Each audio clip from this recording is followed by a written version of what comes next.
హ్మ్. 80వ శ్లోకం. చితిస్తత్పదలక్ష్యార్థా చిదేకరసరూపిణి స్వాత్మానందలవిభూత బ్రహ్మాద్యానంద సంతతి. ఇక్కడ బిగి వచ్చింది. బ్రహ్మాద్యానంద సంతతి. ఇది మొత్తం షోడశాక్షరి నామం. ఇందు 4 నామాలు ఉన్నాయి. ఒకటి చిత్యై నమః, చిత్యై నమః, తత్పదలక్ష్యార్థాయై నమః, చిదేకరసరూపిణ్యై నమః, స్వాత్మానందల విభూత బ్రహ్మాద్యానంద సంతత్యై నమః. ఆఖరిది రెండోది షోడసాక్షరి మంత్రం అన్నమాట. బ్రహ్మాదుల ఆనందము తన ఆనందమునందు అనుమాత్రముగా కలది మాత. ఆనందమునకు మనసే మూలము. మనసు విజ్ఞానంలో లగ్నమైతే జ్ఞానానందం, జ్ఞానానందమునే బ్రహ్మానందం అంటారు. ఎప్పుడైతే మన మనసు విజ్ఞానం వైపు వెళ్తుందో అప్పుడు జ్ఞానం కలుగుతుందన్నమాట. ఆ జ్ఞానమే బ్రహ్మానందం. అంటే బ్రెయిన్. బ్రహ్మ అంటే ఎవరు అనుకున్నాం మనం? బ్రెయిన్ అనుకున్నాం. ఆ బ్రెయిన్ కి ఆనందం ఎప్పుడు కలుగుతుంది? మనకి జ్ఞానము విజ్ఞానము కలిగినప్పుడు ఆనందం కలుగుతుంది. అదే బ్రహ్మానందము అని అంటున్నారు అనమాట. జ్ఞానానందమే బ్రహ్మానందం. అంటే సర్వభూతాలలో చైతన్యమే శ్రీమాత. ఈ సర్వభూతాలలో చైతన్యం, మన మన యొక్క శరీరంలో చైతన్యం ఏమనుకున్నాము? ఆవిడ యొక్క ఆ వెలుతురే, ఆ యొక్క ప్రాణశక్తే శ్రీమాత అనుకున్నాం. అలా ఈ అన్ని ప్రాణులలో కూడా చైతన్యం కదలికయే శ్రీమాత. ఆ చైతన్య స్వరూపురాలు శ్రీమాత. కదులుతూ మనం ఎంత యాక్టివ్గా పనులు చేస్తూ కదులుతూ తిరుగుతూ ఉంటామో అంతగా మనలో ఆ మాత నిలిచి ఉంటుందన్నమాట. కదలకుండా బద్ధకంగా ఆహ్, నిద్రపోతూ ఎవరమైతే ఉంటామో వారిలో భండాసురుడు చేరి ఉంటాడు. కాబట్టి ఎంత చైతన్యంగా మనం తిరుగుతూ, కదులుతూ, యాక్టివ్‌గా, సంతోషంగా ఉంటామో అంతగా మనలో ఆ శ్రీమాత నిలిచి ఉంటుంది అని చెప్తున్నారు. అలాగే సూర్య, చంద్ర, అగ్నులలోని బ్రహ్మమే చైతన్యము. ప్రాణులలో నడక నడక, మాట, పనులు చేయడం, ధర్మాచరణ వంటి పనులన్నింటి చైతన్యమే చిత్ అంటారనమాట. చిత్ అంటే ఇవన్నీ కూడా నడక, మాట, పనులు చేయడం, ధర్మంతో ఉండటం, వీటన్నింటినీ కూడా చిత్ అంటారు. ఓం సత్ చిత్ గురించి మనం తెలుసుకున్నాం కదా భగవద్గీతలో 17వ అధ్యాయంలో. ఆ ఓం సత్ చిత్ అనే అవన్నీ కూడా మొదటి అక్షరాల్ని ఒక్కొక్క దానికి ఒక్కొక్క అక్షరాన్ని ఉపయోగిస్తూ ఉంటారనమాట. ఈ చిత్ అనే అక్షరాన్ని ఈ నడక, మాట, పనులు చేయడం, ధర్మాచరణం వంటి పనులకు ఉపయోగిస్తూ ఉంటారనమాట. తర్వాత తత్వమసి, ఈ మహావాక్యంలోని తత్ అను పదానికి పరబ్రహ్మము అర్థము. ఈ తత్ అనే పదానికి పరబ్రహ్మే అన్నమాట అర్థం. ఆ పరబ్రహ్మమే శ్రీమాత. అది ఎవరో కాదు, ఆవిడే శ్రీమాత అని చెప్తున్నారనమాట. ఈ తత్వమసి అను మహావాక్యం సామవేద చాందోగోప్యనిషత్తులోనిది. సామవేద చాందోగ ఉపనిషత్తులోనిదన్నమాట. ఇవన్నీ కూడా ఉపనిషత్తులు, వేదాల నుంచి ఉపనిషత్తులను తీశారు. ఆ ఉపనిషత్తులలో నుంచి మనకి కావలసిన శాస్త్రబద్ధమైన వాక్యాలన్నింటినీ కూడా మనకి ఇచ్చారనమాట. ఆ వాక్యాలలో ఇదొకటి. తత్వమసి అనే వాక్యము సామవేద చాందోగ్యోపనిషత్తులో నుంచి వచ్చిందనమాట. కాబట్టి అదే నీవు అయి ఉన్నావు అని అర్థము. మనమందరము కూడా ఆ తత్వమసి అయి ఉన్నామన్నమాట. ఎప్పుడూ కూడా మనలో ఆ బ్రహ్మ నిలిచి ఉంటుంది. అది ఎప్పుడు ఉంటుంది? మనలో చైతన్యం ఉన్నప్పుడు. ఆ చైతన్యం ఉండాలి అంటే ఎవరుండాలి మనలో? అమ్మవారు ఎప్పుడూ నిలిచి ఉండాలి. అమ్మవారు ఎప్పుడు నిలిచి ఉండాలి అంటే మనం ఎలా ఉండాలి? ఎప్పుడూ సంతోషంగా, యాక్టివ్‌గా అన్ని పనులు చేసుకుంటూ, మంచి మాట మాట్లాడుతూ, మంచి నడక నడుస్తూ ఎప్పుడైతే ఉంటామో అప్పుడు ఆటోమేటిక్‌గా మనలో చైతన్యం కలుగుతుంది. ఆ చైతన్యంలో అమ్మ ఉంటుంది. అమ్మ ఉన్నప్పుడు ఆనందం, జ్ఞానం కలుగుతుంది. ఆ జ్ఞానంలోనే బ్రహ్మానందం కలుగుతుంది. ఆ బ్రహ్మానందమే తత్వమసి అని చెప్తున్నారనమాట. కాబట్టి చైతన్యముతో కూడిన ఆనంద రసమే రూపముగా కలది శ్రీమాత. ఆ ఆనందం యొక్క రసం అదే సుధాసాగర మధ్యస్థ అన్నాం. ఆ సుధాసాగరంలో ఆ అమృత ధార, ఆ రసం కురుస్తున్నప్పుడు మనలో అమ్మవారు నిలిచి ఉంటారు. ఆ అమృత ధారలే అమ్మవారు. ఆ ఆ ఆ యొక్క రూపం కలది శ్రీమాత. ప్రాణులలోని చైతన్యం అనేది ఒక వెలుగు. వెలుగులా ప్రసరిస్తూ ఉంటుందన్నమాట. మనలో ఉన్న ఆ చైతన్యమే ఆనందంతో కూడిన వెలుగులా ప్రసరిస్తూ ఉంటుంది. కుండలిని శక్తి ఎలా ఉంటుందనుకున్నాం మనం? ఆ వెన్నుపూసలో సుషుమ్నా నాడిలో చిన్న వెలుగుగా, సన్నగా సుకుమారంగా ఉంటుంది అని అనుకున్నాం మనం. అమ్మవారిని సన్నగా అంగన అంటే సుకుమారంగా ఉన్న తల్లి అని అనుకున్నాం. అలాంటి అంగన రాజమార్గంలో తిరుగుతూ అంటే ఎలాంటి ఆటంకాలు, అడ్డాలు లేకుండా రాజమార్గంలో తిరుగుతూ ఉన్న ఆ అంగన, ఆ సుకుమారి అంత ఆనందంగా తిరుగుతున్నప్పుడే మనలో ఆ ప్రాణశక్తి, ఆ చైతన్యము ఆనందంగా ఉంటుంది అని చెప్తున్నారనమాట. ఆ రూపముగా కలది శ్రీమాత. ప్రాణులలోని చైతన్యం అనేది ఒక వెలుగు. భక్తులు తెలుసుకోగలిగిన రస రూపం, అమృత రూపం, ఆత్మానంద రసస్వరూపం, బ్రహ్మాదుల ఆనందము తన ఆనందమునందు అనుమాత్రముగా కలది మాత. ఈ బ్రహ్మాదుల ఆనందము తన ఆనందంలో అనుమాత్రంగా ఉంటుందన్నమాట శ్రీమాత. ఆనందమునకు మనసే మూలము. మనసు విజ్ఞానంలో లగ్నమైతే జ్ఞానానందము. మన మనస్సు ఎప్పుడైతే విజ్ఞానం వైపు వెళ్తుందో అప్పుడే మనకి జ్ఞానం కలుగుతుంది. అప్పుడే మనకి ఆ జ్ఞానానందం లభిస్తుంది. జ్ఞానానందమునే బ్రహ్మానందం అంటారు.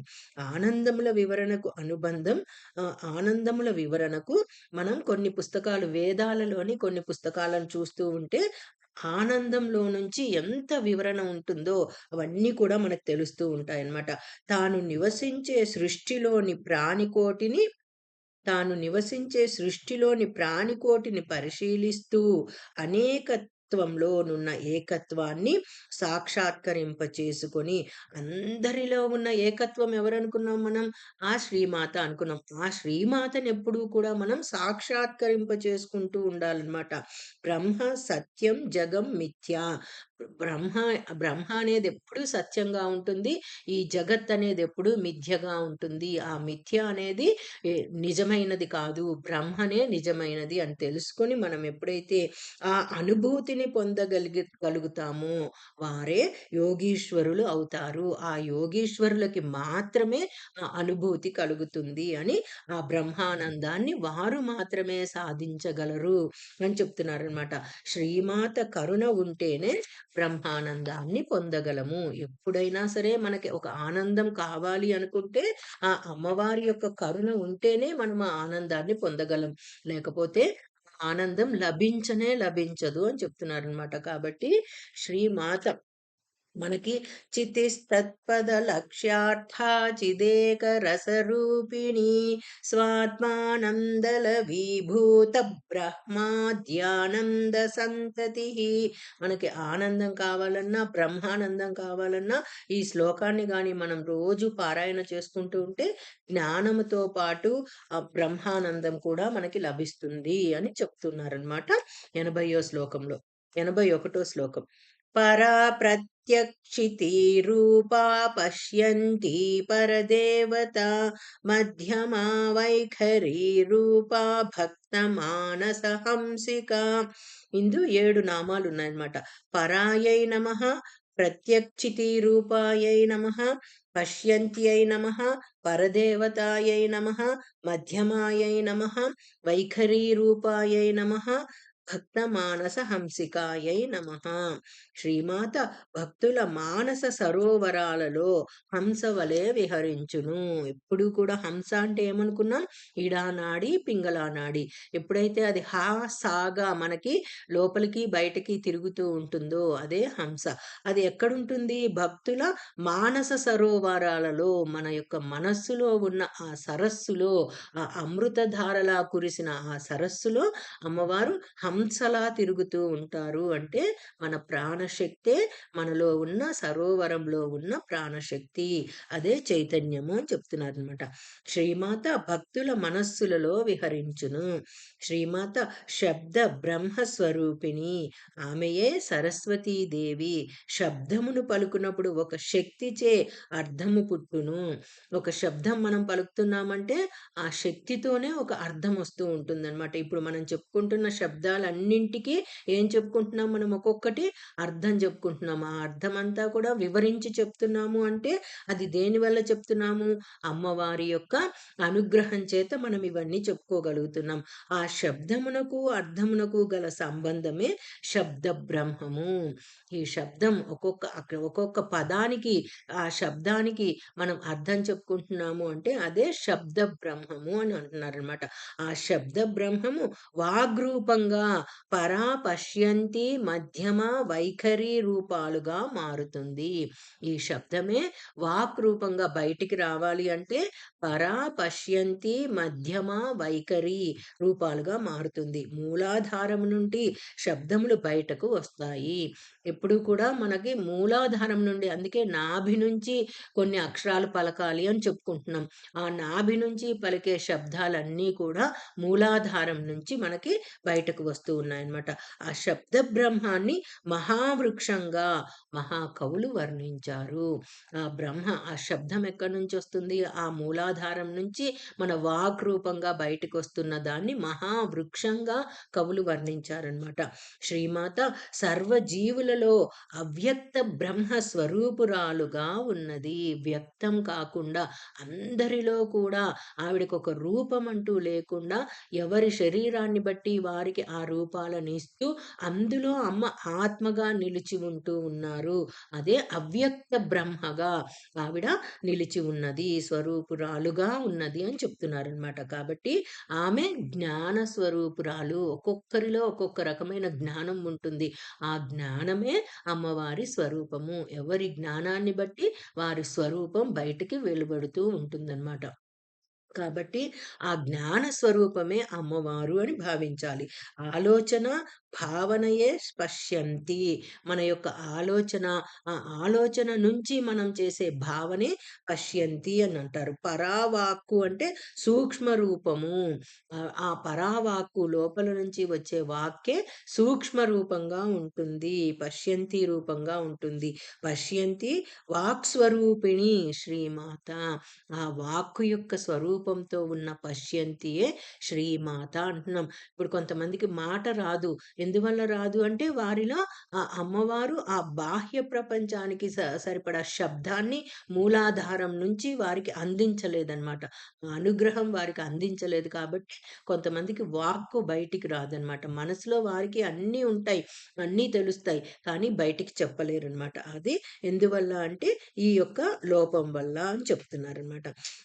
ఆ లోపం పోవాలి అంటే ఈ పరా ప్రత్యక్షితి రూప పశ్యంతి పరదేవత మధ్యమ వైఖరి రూప భక్త మానస హంసిక అని గాని మనం చదువుకుంటూ ఉంటే కొన్ని కొన్ని నెలల పాటు దాన్ని అలా మనం చదువుతూ ఉంటే, అలా దాన్ని ధ్యానం చేస్తూ ఉంటే ఈ ఒక్క నామాన్ని మనకి ఆ వాక్ అనేది బయటకి వచ్చే అవకాశాలు చాలా ఉంటాయన్నమాట. అమ్మవారి మీద అలాంటి గట్టి నమ్మకం పెట్టుకొని గాని మనం ఈ శ్లోకాన్ని చదివితే మాట రాని వాళ్ళకైనా, చక్కగా నలుగురిలో మాట్లాడే విధానానికైనా సరే అది పనికి వస్తుంది అని చెప్తున్నారు.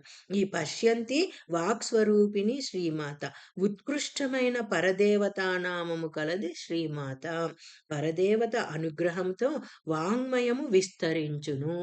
మన యొక్క వాక్కు విస్తరిస్తూ ఉంటుందన్నమాట. పరదేవత అనుగ్రహంతోనే ఆ వాక్కు ఎప్పుడూ కూడా విస్తరిస్తూ ఉంటుందన్నమాట. వాగర్ధావివ సంతృప్తౌ వాగర్ధ ప్రతిపత్తయే అంటే ఆ వాక్కే పార్వతీదేవి. అర్థం పార్వతీదేవి పరమేశ్వరుడు అని అర్థము. పార్వతీ పరమేశ్వరులది శబ్దార్థముల వలె విడదయ్యరాని బంధము. ఒక శబ్దం ఉందంటే దానికి అర్థం ఎలా అందులోనే ఇమిడి ఉంటుందో అదే రహస్యం అన్నమాట. అది పార్వతీ పరమేశ్వరుల విడదీయరాని బంధం అన్నమాట. ఆ శబ్దము అర్థము కలిసి ఉన్నదే పార్వతీ పరమేశ్వరులు అన్నమాట. మధ్యమా అను పేరు గల వాక్ స్వరూపిణి శ్రీమాత. స స్వరములు వ్యంజనములకు ప్రాణము పోసి వాగ్రూపమున బయటకు పంపును. ఈ స్వరాలన్నింటికి కూడా ఆ వ్యంజనాలకు ప్రాణం పోసి, స్వరాలకు, వ్యంజనాలకు ప్రాణం పోసి మనకి బయటికి పంపిస్తున్నది. అదే ప్రకటితము అంటారనమాట. అలా బయటికి పంపించే వాగ్రూపమునే బయటకు పంపుతున్న ఆ వాక్కు అని చెప్తున్నారనమాట. వాక్కును వైఖరి రూపమున చెవులలోనికి శ్రీమాత చేర్చును. ఇప్పుడు వాక్కు బయటికొచ్చింది. ఆ వాక్కు ఎదుటివారి చెవుల్లోకి వెళ్తేనే కదా దాని యొక్క అర్థమేమిటి, దాని భావమేంటి అన్నీ తెలుస్తాయి వారికి. కాబట్టి అలా చెవులలోకి పంపించే ఆ యొక్క వైఖరినే శ్రీమాత. శ్రీమాత భక్తుల మానస సరోవరాల్లో హంసవలే విహరించును. మన మానస సరోవరాలలో హంసవలే విహరిస్తుంది శ్రీమాత. మనకి ఈ మూగ, చెవుడు ఇవి పోవాలి అంటే ఈ 81 నామాన్ని గాని గట్టిగా పట్టుకొని అమ్మవారిని నమ్మకంతో పట్టుకొని కూర్చొని చదువుతూ ఉంటే, ఆ నామాన్ని జపిస్తూ ఉంటే మనకి ఆ 2 కూడా పోయి మనకి చక్కటి వాక్కు, చక్కటి వినికిడి శక్తి వస్తుంది అని చెప్తున్నారనమాట ఈ శ్లోకం ద్వారా. 82 శ్లోకం. కామేశ్వర ప్రాణనాడీ కృతజ్ఞా కామపూజితా శృంగారరస సంపూర్ణ జయా జాలంధర స్థిత. కామేశ్వర ప్రాణనాడ్యై నమః, కృతజ్ఞాయై నమః, కామపూజితాయై నమః, శృంగారరస సంపూర్ణాయై నమః, జయాయై నమః, జాలంధర స్థితాయై నమః. శ్రీమాత శృంగార రస సంపూర్ణ అంటే కామేశ్వరునకు జీవనాడి వంటిది శ్రీమాత. మనం నిన్నేం చెప్పుకున్నాం? పెళ్ళైన కొత్తలో అందంగా ఉండాలి అంటే అది ఎవరి కోసం? భర్త కోసం. తర్వాత బిడ్డలు కన్న తర్వాత అందంగా ఉండాలి అంటే అది ఎవరి కోసం? పిల్లల కోసం. తర్వాత ముసలి వయసులో అందంగా ఎలా ఉండాలి అంటే భక్తితో ఎవరైతే ఉంటారో వారు ఆ వృద్ధాప్యంలో అందంగా కనిపిస్తారు అని చెప్పుకున్నాం. అదే కామేశ్వరునికి జీవనాడి వంటిది శ్రీమాత. కామేశ్వరునకు శ్రీమాత శక్తినిస్తుంది. ఎప్పుడూ కూడా మనకి శక్తి లభించాలి అంటే ఆ శ్రీమాత యొక్క అనుగ్రహం ఉంటేనే ఆ శక్తి లభిస్తుంది. కామేశ్వరునిలోని శక్తి శ్రీమాతయే. కామేశ్వరునిలో శ్రీమాత శక్తి రూపంగా కలిసి ఉంటుంది. ఎప్పుడూ కూడా ఆ శక్తి రూపంగా కలిసి ఉంటుంది ఆ శ్రీమాత. అందరిలో కూడా కామేశ్వరుడిలో అయినా సరే, మనలో అయినా సరే ఆ మాత శక్తి రూపంగా కలిసి ఉంటుంది. శక్తితో కూడి శివుడు ఏదైనా చేయగలడు. శక్తి లేకపోతే ఎవ్వరూ ఏమి చేయలేరు. కాలు కదపలేరు, చెయ్యి కదపలేరు. ఆ శక్తితో కూడి ఉన్నప్పుడే అందరూ కూడా అన్ని పనులను చేయగలరు. అలానే ఈశ్వరుడు కూడా శక్తితో కూడి ఉన్నప్పుడే ఏ పని అయినా చేయగలడు. తనలో శక్తి లేనిదే శివుడు కూడా ఏమీ చేయలేడు. సౌందర్యలహరిలో శివశక్త్యా యుక్తో యది భవతి శక్త ప్రభవితుం అని మనం చదువుకుంటున్నాం కదా! అది శంకరుల వారు మనకి అంత చక్కగా వారి యొక్క శక్తిని వివరించారు. ఈశ్వరునిలోని శక్తినైతేనేమి, బ్రహ్మ, విష్ణు, మహేశ్వరులు ముగ్గురుల్లోని శక్తినైతేనేమి అలా మనకి వివరించారనమాట. శ్రీమాత ఉపకారము చేసిన వారికి ప్రత్యుపకారం చేస్తుంది. మనం ఎవరికైనా ఉపకారం చేస్తూ ఉంటే వారికి ప్రత్యుపకారం తిరిగి మళ్ళీ ఉపకారం చేస్తూ ఉంటారనమాట శ్రీమాత. మన్మధుడు పార్వతీదేవిపై శివునికి ప్రేమ కలుగుటకు శివునిపై పూల బాణాన్ని వేశాడు. తపస్సులోనున్న శివునకు కోపం వచ్చి మన్మధుని తన 3వ కన్ను తెరచి భస్మం చేశాడు. శివపార్వతులకు కళ్యాణం జరిగింది. ఆ మన్మధుణ్ణి భస్మం చేసిన తర్వాత శివపార్వతులకు కళ్యాణం జరిగిందనమాట. శివునకు పార్వతి మన కళ్యాణానికి మన్మధుడే మూలం అని చెప్పి మన్మధునికి బ్రతికింపచేసింది. అప్పుడు అనంగునిగా అతన్ని బ్రతికించిందనమాట. మన్మధుడు చేసిన ఉపకారానికి ప్రత్యుపకారంగా ఆయనను బ్రతికించిన పార్వతీదేవి అన్నమాట.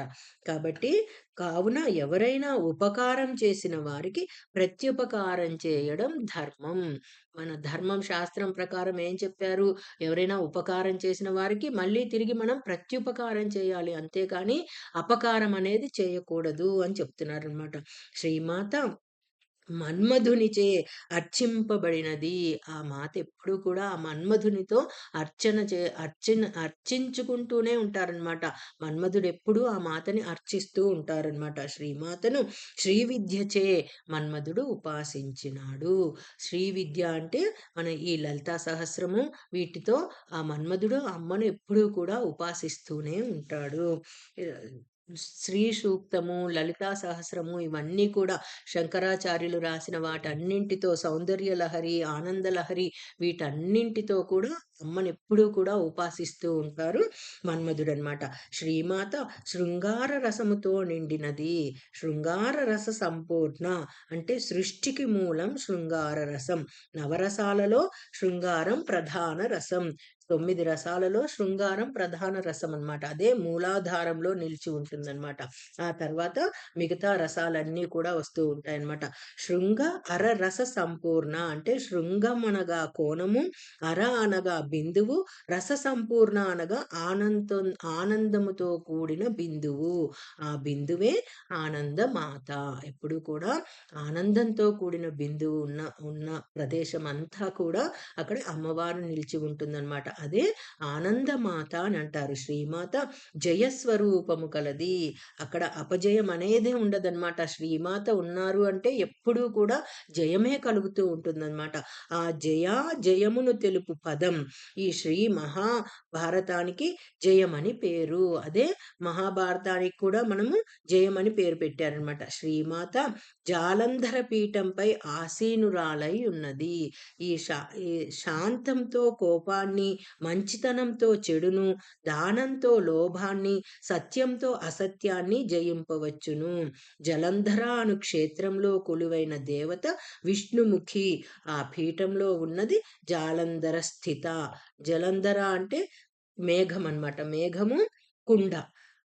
జ్వాలాయ జ్వాలాయాం వైష్ణవీదేవి అష్టాదశ శక్తి పీఠాలలో ఒకటనమాట. జ్వాలాయాం వైష్ణవీదేవి, వైష్ణోదేవి పీఠము అష్టాదశ శక్తి పీఠాల్లో ఒకటి. ఈ పీఠము జమ్మూ కాశ్మీర్లో ఉందన్నమాట. కాబట్టి ఆ జాలంధర స్థితాయై నమః అంటే ఆ అమ్మవారు ఆ జాలంధర స్థితిలో అంటే ఆ కుండ మేఘంలో ఉన్న నీటిలో అమ్మవారు ఉన్నారు. ఆ నీరు ఎక్కడ మనం నిల్వ ఉంచుతాము? కుండలో నిల్వ ఉంచుతాం. కాబట్టి వాటన్నింటిలో కూడా అమ్మవారు ఉన్నారు అని చెప్తున్నారు. అది ఏ రూపంలో ఉన్నారు అంటే జాలంధర స్థితాయై నమః.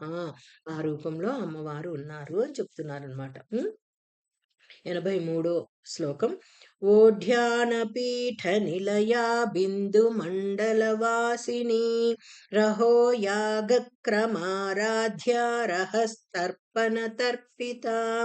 ఓఢ్యానపీఠ నిలయాయై నమః అంటే నమః. ఇవన్నీ కూడా 4 నామాలన్నమాట. అన్నీ కూడా అష్టాక్షరీ నామాలు. ఒక్కొక్కటి 8 నామాలతో కూడిన 8 అక్షరాలతో కూడిన నామం అన్నమాట. ఓఢ్యాన పీఠము నిలయముగా కలది శ్రీమాత. ఓఢ్యాన పీఠము అంటే కనుబొమల మధ్యనున్న ఆజ్ఞా చక్రాన్ని ఓఢ్యాన పీఠము అంటారనమాట. శ్రీచక్రమునే ఓఢ్యాన పీఠము అని కూడా అంటారనమాట. మన కనుబొమల మధ్య ఉన్న ఆజ్ఞా చక్రమే ఓఢ్యాన పీఠము. బిందు మండల వాసిన్యై నమః రహో యాగక్రమారాధ్యాయై నమః రహస్తర్పణ తర్పితాయై నమః. ఇవన్నీ కూడా 8 అక్షరాలు కలిగిన నామం అన్నమాట. రహస్య ఆరాధనలే శ్రీమాతకు తృప్తి. రహస్య ఆరాధనలు అంటే ఓఢ్యాన పీఠము నిలయముగా కలది శ్రీమాత అంటే కనుబొమల మధ్యనున్న ఆజ్ఞాచక్ర స్థానాన్ని ఓఢ్యాన పీఠము అంటారు. శ్రీచక్రమునే ఓఢ్యాన పీఠము అని కూడా అంటారు. ఓఢ్యానే గిరిజాదేవి అంటే అష్టాదశ శక్తి పీఠాలలో ఒకటి. ఆవిడ కూడా అష్టాదశ శక్తి పీఠాల్లో ఒకటనమాట. అదే ఓఢ్యానే గిరిజాదేవి. ఈ పీఠము కటక్ అంటే ఒరిస్సాలో ఉన్నది. ఈ పీఠం ఎక్కడుంది అంటే ఒరిస్సాలో ఉన్నదన్నమాట. శ్రీమాత శ్రీచక్రంలో బిందు రూపమున నివసించును. శ్రీచక్రంలో శ్రీమాత ఎక్కడుంటుంది అనుకున్నాం మనం? బిందు రూపంలో అమ్మవారు ఉంటారు అనుకున్నాం. శ్రీచక్రంలోని బిందువే సర్వమునకు ఆధారము. ఇప్పుడు నీటిలో ఒక రాయి విసురుతున్నాము అంటే అది చక్కగా ఒక బిందువులా పడిన తర్వాతనే మొత్తం ఇలా నీళ్ళల్లో విస్తరిస్తూ ఉంటుందన్నమాట. ఆ యొక్క మూలమేంటి ఏంటి? ఆ బిందువనమాట. ఆ బిందువే అమ్మవారు. మూలాధారమే, మూలమే అమ్మవారనమాట. దేనికైనా మూల కారణం ఏంటి అంటే, ఆ మూల కారణమే అమ్మవారు. అదే సర్వమునకు ఆధారము. కావున జగన్మాత బిందు మండల వాసిని. శ్రీమాత రహస్యముగా చేయు యాగముచే ఆరాధింపదగినది. అతి రహస్యముగా శివయోగులు చేసే యాగమే రహోయాగం. శ్రీమాతను బాహ్య పూజ ద్వారా గాని, అంతఃపూజ ద్వారా గాని పూజింపవచ్చును. బాహ్యంగా అంటే ఒక విగ్రహం పెట్టుకొని అలా అయినా మనం పూజించవచ్చు. అంతరంగంలో మనం ఊహించుకుంటూ అమ్మవారిని ధ్యానంలో అయినా పూజించవచ్చు అని చెప్తున్నారు. అందుకే మానసిక పూజ అని కూడా ఉంటుంది. మనం మంచం మీద కదలలేని స్థితిలో ఉన్నప్పుడు ఎప్పుడూ కూడా ఆ మానసిక పూజ ఎంతో ఉపయోగపడుతుంది. అంతేగాని ఏదో ఆ మాటలు, ఈ మాటలు చెప్తూ కాలం గడిపేయకుండా మనకి ఆ సమయంలో కూడా అమ్మవారిని ధ్యానించుకోగల స్థితి ఎక్కడి నుంచొస్తుంది అంటే మానస రూపంగా వస్తుందనమాట. అదే ఆంతరంగిక పూజ అంటారు. ఆ అంతరంగంలో ఎప్పుడూ కూడా అమ్మవారిని తలుచుకుంటూ మనకి ఊహించుకోవడం ఏముంది? కొన్ని కోట్ల కదంబ పుష్పాలు తెచ్చి అమ్మవారి పాదాలకు అర్పిస్తున్నట్లు, కొన్ని కోట్ల నగలను అమ్మవారి పాదాలకు అర్పిస్తున్నట్లు, మనం నిజంగా అయితే అవి చేయలేం కానీ, భావించుకుంటూ ఎన్నైనా చేయవచ్చు అమ్మవారికి. కాబట్టి అలాంటి మానసిక పూజ చేసినా సరే, అది అమ్మకి చెందుతుంది. అదే రహస్య పూజ అంటారన్నమాట. అదే అంతరంగిక పూజ. అంతఃపూజ ద్వారా శరీరంలోనే యోగం ద్వారా మాతను దర్శించి మోక్షాన్ని పొందవచ్చు. ఆ శరీరంలోనే అమ్మవారిని దర్శించి మనం మోక్షాన్ని పొందవచ్చనమాట. రహోయాగ క్రమారాధ్య రహస్తర్పణ తర్పిత అంటే రహోయాగం అంటే రహస్యంగా లోపలే చేయాలి. మన మనసులో ఎవరెవరు ఏమేమనుకుంటున్నారో ఎవ్వరికీ తెలియదు. కాబట్టి ఎప్పుడూ కూడా మంచి అమ్మవారిని తలుచుకుంటూ మనం చేసే అలాంటి మానసిక పూజలు మనకెంతో శక్తిని, శాంతాన్ని, ఉద్ధరించే గుణాన్ని ఇస్తూ ఉంటాయన్నమాట. అలాంటి అంతరంగిక పూజ వల్ల మనం మోక్షాన్ని పొందవచ్చు అని చెప్తున్నారన్నమాట. రహస్యముగా చేయు ఆరాధనలచే శ్రీమాత తృప్తి చెందును. మనం మనసులో ఎవరినో ఒకరిని ఏదో ఒకటి తిట్టుకోవడమో, కోపంగా ఉండడమో అలాంటి పనులు కాకుండా ఎప్పుడూ అమ్మవారిని ధ్యానిస్తూ అమ్మకేదో అర్పిస్తున్నట్లు మనం ఎక్కడి నుంచో తెచ్చి చేయలేనివన్నీ అమ్మకి భావనతో మనం అక్కడ అర్పించి చేస్తున్నట్లుగా చేస్తే అమ్మ ఎంతో ఆనందిస్తుంది అంటున్నారు. అంతేగాని మనకు చేతనైనది కూడా ఊహించి చేసేస్తామనకుండా, మనకి చేతనైనవి అమ్మకి చేస్తూ, చేత కానివి, చేయలేనివి, అందలేనివి ఉన్న వాటన్నింటినీ కూడా మనస్సు ద్వారా అమ్మకి అర్పించగలిగితే అది అమ్మకెంతో ఆనందాన్నిస్తుంది అని చెప్తున్నారనమాట. కర్మలనన్నింటినీ జ్ఞానాగ్ని యందు దహింపచేయుటచే శ్రీమాత తృప్తి చెందును. మన కర్మలన్నీ కూడా ఈ జ్ఞానం అనే అగ్నిలో కానీ మనం వాటిల్ని దహించి వేస్తే అమ్మ తృప్తి చెందుతారు అని చెప్తున్నారు. యోగ మార్గంలో షట్చక్రాల ద్వారా శక్తిని ప్రేరేపించి శ్రీమాతను రహస్యంగా దర్శించుటయే రహోయాగం అంటారు. ఇది రహస్య ఆరాధన. జ్ఞానాగ్ని శుభాశుభ కర్మలను నాశనము చేయును. ఈ ఎప్పుడూ కూడా రహోయాగము అంటే రహస్యం అన్నమాట. అది ఎలా వస్తుంది? షట్చక్రాల ద్వారా శక్తిని ప్రేరేపించి మనం ఆ కుండలిని ధ్యానం ద్వారా మనలో ఉన్న శక్తిని పైకి ఉద్ధరించి దాన్ని సహస్రారం వరకు తీసుకువెళ్ళే శక్తినే రహస్యము అంటారనమాట. ఆ రహస్య పూజ ఎప్పుడూ కూడా అమ్మకి ఎంతో ఇష్టం కలుగుతుంది. ఆ ఇష్టం మనకి మోక్షాన్ని ఇస్తుంది అని చెప్తున్నారనమాట. 84వ శ్లోకం. సద్య ప్రసాదిని విశ్వసాక్షిణి సాక్షివర్జిత షడంగ దేవత యుక్త షడ్గుణ్య పరిపూరిత. సద్య ఇందు 5 నామాలు ఉన్నాయన్నమాట. సద్య ప్రసాదిన్యై నమః, విశ్వసాక్షిణ్యై నమః, సాక్షివర్జితాయై నమః, షడంగ దేవతా యుక్తాయై నమః, షాడ్గుణ్య పరిపూరితాయై నమః. అంటే జగత్తంతా శ్రీమాత నిండియున్నది. మన శరీరం అంతా కూడా ఆ మాతే నిండి ఉన్నది. చిన్న చిటికెన వేలు కదలాలన్నా, చిన్న మన పాదాలు, అరికాలు అన్నీ కదలాలన్నా సరే అమ్మవారే ఉన్నారు. ఈ సహస్రారం నుంచి కింద పాదాల వరకు కూడా అమ్మవారు లేని ప్రదేశం అంటూ లేదు. అలా లేని ప్రదేశం ఉన్నది అంటే అక్కడ చలనం ఉండదనమాట. ఇప్పుడు ఒక కాలు నడవట్లేదు అంటే అక్కడ అమ్మవారు లేనట్లు. అక్కడ మోకాలు నొప్పి ఉంది అంటే అక్కడ అమ్మవారు లేనట్లు. అమ్మవారు అక్కడ కావాలి అనుకుంటే మనం ఆ ప్రదేశంలో అమ్మని తలుచుకుంటూ శక్తిని గాని ప్రసరింపచేస్తూ ఉంటే అక్కడ ఆ నొప్పులన్నీ పోయి అవి మనకి చక్కగా మనకి సహకరిస్తూ పనిచేస్తూ ఉంటాయి అని చెప్తున్నారనమాట. ఏదైనా ఒక కాలు నొప్పిగా ఉంది. మనకొక 40 సంవత్సరాలు ఆ కాలు బాగా పనిచేసింది. ఇప్పుడు నొప్పొచ్చి కదలలేకుండా ఉంది. అప్పుడు మనం ఆ కాలుని ఏం చేస్తాం? తిట్టుకుంటూ ఉంటాం. ఇన్ని రోజులు పనిచేసింది. ఇప్పుడేంటి ఇలా పని చేయట్లేదు. దీనికి ఏమైంది అని అనుకుంటాం. అలా అనుకోకుండా మనం ఎప్పుడూ కూడా పాజిటివ్ థింకింగ్‌తో వాటికి మన శరీరంలో భాగాలను కూడా మనం ప్రేమిస్తూ ఉండాలనమాట. అప్పుడే అవి చక్కగా పనిచేస్తాయి. ఆ నొప్పి దగ్గర మనం అరచేతితో రుద్దుతూ ఎప్పుడూ కూడా ఇన్ని సంవత్సరాలు నాకు సహకరించావు. ఇక నుంచి కూడా నాకు సహకరించటానికి ప్రయత్నించు. నేను ఎలాంటి తప్పు లేకుండా నీకు కావలసినవన్నీ కూడా నేను అందిస్తూ ఉంటాను. నా శక్తి అంతా కూడా నీకు ధారపోస్తాను అని అనుకుంటూ ఆ పాదాల మీద ఎక్కడ నొప్పుందో అక్కడ అరచేతితో రుద్దుతూ ఉంటే అక్కడ శక్తి ప్రవహించి అక్కడ ఉన్న అనారోగ్యం బయటకి వెళ్ళిపోయి ఆరోగ్యం చేకూరుతుంది. ఒక్క రోజు కాపోతే 2 రోజులు, 2 రోజులు కాపోతే 10 రోజులు, 100 రోజులు అలా మనం చేస్తూ ఉంటే ఆటోమేటిక్‌గా అక్కడ శక్తి ఏర్పడుతుంది. అలా 100 రోజులు చేయాలా అనుకుంటాం. ఆ 100 రోజులు అనవసరంగా కాలాన్ని వృధా చేసుకుంటున్నాం కానీ, శక్తిని మనం గ్రహించుకోవట్లేదు. శక్తిని మనం పెంచుకోవట్లేదు. మొదలు పెడితే ఏదైనా మనము సాధించగలం. మొదలు పెట్టకుండానే అమ్మా! అన్ని రోజులా, ఇన్ని రోజులా అనుకుని కూర్చుంటే ఏది మన దగ్గరికి రాదనమాట. కాబట్టి మొదలు పెట్టాలి. మొదట ఫస్ట్ మనం ఏం చేయాలి అంటే, అమ్మని ధ్యానించడం మొదలుపెట్టాలి. ఎప్పుడైతే అమ్మని ధ్యానించడం మొదలు పెడతామో, ఆటోమేటిక్‌గా మనలో ఆ శక్తి మొదలవుతుంది.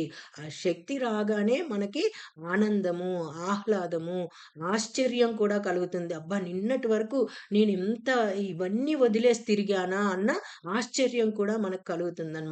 అంతటి శక్తి అమ్మవారు మనకు కలిగిస్తారు. అంతటి జ్ఞానాన్ని అమ్మ మనకిస్తారనమాట. కాబట్టి మొదటి మెట్టు ఎక్కడమే కష్టం. ఎక్కిన తర్వాత ఒక్కొక్క మెట్టు నెమ్మదిగా అమ్మే మనల్ని తీసుకెళ్తూ ఉంటారు అని చెప్తున్నారనమాట ఈ శ్లోకాల ద్వారా. జగత్తంతా శ్రీమాత నిండి ఉన్నది. తన భక్తుల సత్సంకల్పాలను అంటే మంచి కోరికలను వెంటనే శ్రీమాత తీరుస్తుంది. ఇవన్నీ కూడా మన బాధలన్నీ కూడా పోవాలని కోరుకోవడం చాలా మంచి కోరిక. ఎందుకంటే ఈ బాధలని తీసివేస్తే మనం నలుగురికి ఉపయోగపడతాం. ఈ సృష్టికి సహాయకారులుగా తయారవుతాం. అప్పుడు అమ్మకి ఎంతో ఆనందం కలుగుతుందనమాట. అంతేగాని ఈ సృష్టిని చెడగొట్టే విధంగా, నలుగురిని పాడు చేసే విధంగా తయారైతే మాత్రం అమ్మ అక్కడికక్కడే మనల్ని కూల్చివేస్తుంది. కాబట్టి ఎప్పుడూ కూడా నలుగురికి ఉపయోగపడే విధంగా మనం తయారవుతూ ఉంటేనే అమ్మ ఆనందంగా మనల్ని నడిపిస్తూ ఉంటారు అని చెప్తున్నారనమాట. యోగము అనే యాగం ద్వారా సహస్రార చక్రంలోనున్న మాతను దర్శించిన వెంటనే మోక్షమును శ్రీమాత ప్రసాదిస్తుంది. మనం ఎప్పుడైతే ఆ ధ్యానము ద్వారా ఆ సహస్రారంలో ఉన్న పార్వతీ పరమేశ్వరులను మనం చేరుతామో అప్పుడు శ్రీమాత మనకి మోక్షాన్ని ఇస్తుందన్నమాట. శ్రీమాత జగత్తునకు సాక్షి. జగత్తంతా తానే ఉన్నది. ఈ జగత్తంతా కూడా ఆవిడే ఉంది. ఎలా ఉన్నారు అంటే సాక్షిభూతంగా ఉన్నారు. అంతేకాని ఆవిడిక్కడ నేనున్నాను, ఇక్కడ నేనున్నాను అని చెప్పట్లేదు. ఆవిడక్కడ సింహాసనం శ్రీ మాతా శ్రీ రాజ్ఞి శ్రీమత్ సింహాసనై నమః అని అనుకున్నాం కదా! అలా సింహాసనంలో కూర్చొని మనందరినీ కూడా ఆవిడ కంటి చూపుతో నడిపిస్తూ ఉన్నారనమాట. అలా ఆవిడ సాక్షిభూతంగా ఈ జగత్తంతా కూడా ఉన్నారు. తనలో తాను చూచుకొనుచున్నది. ఆమెలో ఆమె చూసుకుంటూ మనందరినీ కూడా చూస్తున్నారనమాట. శ్రీమాతకు మరొకరు సాక్షిగా లేరు. ఇంకెవ్వరు కూడా ఆవిడకి సాక్షిగా ఉండరు. ఆవిడే అందరికీ సాక్షిగా ఉంటారు.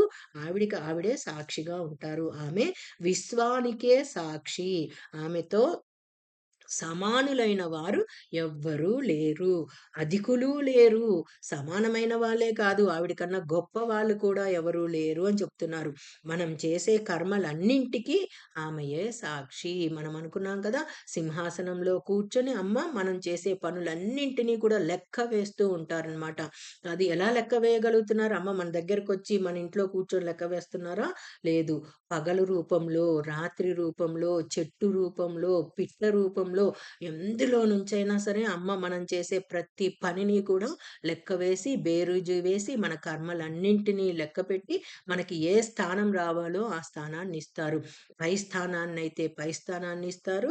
అధోగతి పాలైతే అధోగతి స్థానాన్నిస్తారు అని చెప్తున్నారనమాట. కాబట్టి కర్మలన్నింటికి ఆమెయే సాక్షి.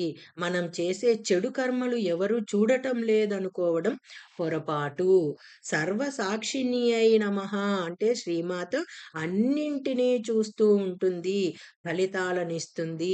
మంత్రాలన్నింటికీ ఒక బీజం, ఒక శక్తి, ఒక కీలకం ఉంటాయి. 6 అంగాలకు 6 అంగదేవతలు ఉంటారు. షడాంగాలు అంటే అంగదేవతలనమాట. షడంగ దేవతల శక్తులు అంటే హృదయం, హృదయాదేవి సర్వజ్ఞ శక్తి. శిరము, శిరోదేవి నిత్యతృప్త శక్తి. శిఖాదేవి అనాది బోధ శక్తి. నేత్రాదేవి అలుప్త శక్తి. కవచదేవి స్వతంత్ర శక్తి. అస్త్రదేవి శస్త్రము. శస్త్రదేవి అనంత శక్తి. వీరు లలితాదేవికి స్నేహితులు. వీళ్ళందరూ కూడా లలితాదేవికి స్నేహితులనమాట. ఏంటి మొదటేమంటే సర్వజ్ఞ శక్తి. మనలో ఉన్న సర్వజ్ఞ శక్తి కూడా అమ్మవారికి స్నేహితురాలు.